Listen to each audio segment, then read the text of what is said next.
Buckingham Palace has indeed finally broken its silence a day and a half after Harry and Meghan's interview was first broadcast in the US and just under 24 hours after it was broadcast here in the United Kingdom. This statement issued by Buckingham Palace is issued on behalf of Her Majesty the Queen, and it says that the whole family, which clearly alludes to all the discussions that have probably been going on via Zoom, mostly because of the pandemic, the whole family is saddened to hear about the full extent of how challenging the last few years have been for Harry and Meghan.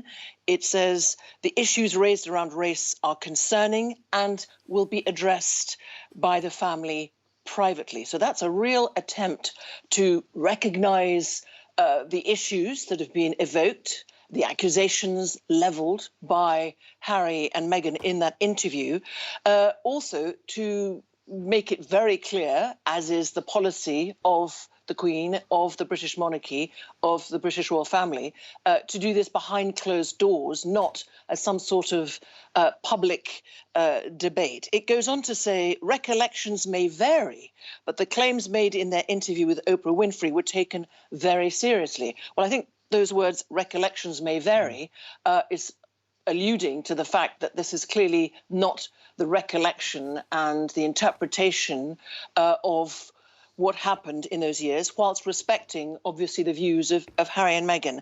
And it then ends by saying the Sussexes would always be much loved family members. And I think that personal reaching out and recognition of the fact that whatever they have said in that interview or may say in the future, they are loved family members is a very important signal that the Queen is continuing to give. And let's remember that particularly Meghan went out of her way to say how welcome she had been made by the Queen. But there is no doubt that the pressure was growing, that the never complain, never explain mantra needed, in that sense, to be broken, some statement. And I think that that is where the Queen and the British royal family will want to leave it. Just to say also that Prince Charles was seen in his first public appearance at a vaccination centre today in London. And when somebody shouted a question at him, quite politely, but nevertheless about a comment on the interview through his mask, he just seemed to appear to smile, but made absolutely no public comment.